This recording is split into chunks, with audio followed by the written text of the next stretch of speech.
வெள்ளை ரவை வச்சு ஒரு டேஸ்டியான ஸ்வீட் ரெசிபி பார்க்கலாம். இது வந்து எதுக்கு செஞ்சோம், யாருக்காக தான் செஞ்சோங்கிறது இந்த வீடியோ கடைசியில் பார்க்கலாம். பாருங்கள், உங்கள் சின்ன டம்ளர் காமிக்கிறேன். அந்த டம்ளரில் ஒரு டம்ளர் அளவுக்கு வெள்ளை ரவை எடுத்திருக்கேன். அது வந்து முதிரி வந்து நெய்யில் ஆல்ரெடி வறுத்து வச்சுருக்கேன். அதுக்கப்புறமா இந்த நெய்யில் வந்து இந்த வெள்ளை ரவை நல்லா கோல்டன் ப்ரௌன் வர வரை நீங்கள் வதக்கணும். பாருங்கள், இந்த அளவு கலர் வரணும்.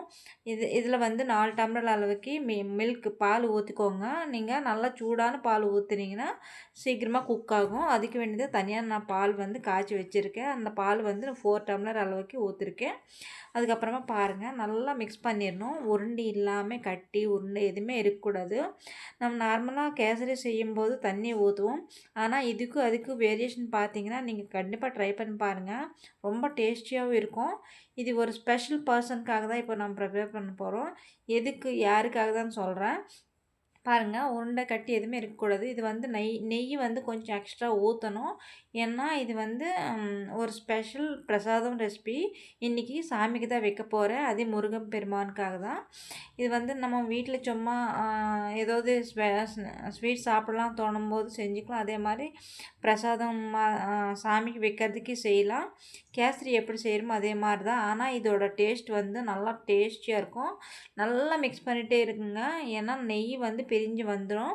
பாருங்கள், குக் ஆகிடுச்சு. குக் ஆனதுக்கப்புறமா 1 டம்ளர் அளவுக்கு ரவை எடுத்திங்கன்னா 1.5 டம்ளர் அளவுக்கு சர்க்கரை போட்டு இந்த டைமில் நல்லா மிக்ஸ் பண்ணிக்கோங்க. பாருங்கள், இந்த அளவுக்கு கலர் வந்துச்சு. இது வந்து நல்லா மிக்ஸ் பண்ணிகிட்டே இருக்கணும். எப்போ வரும்னா இதில் வந்து நெய், அதே மாதிரி இந்த பிரசாதம் இது வந்து தனியாக பிரிஞ்சு வர அளவுக்கு நீங்கள் மிக்ஸ் பண்ணிகிட்டே வாங்க. இது வந்துட்டு நீங்கள் ஒரு டைம் செஞ்சு ட்ரை பண்ணி பாருங்கள். சாமிக்காகட்டும், அதே மாதிரி வீட்டில் சில்ட்ரன்ஸ்க்காகட்டும், அதே மாதிரி யாராவது கெஸ்ட் வரும்போதாவது நீங்கள் செஞ்சு ட்ரை பண்ணி பாருங்கள்.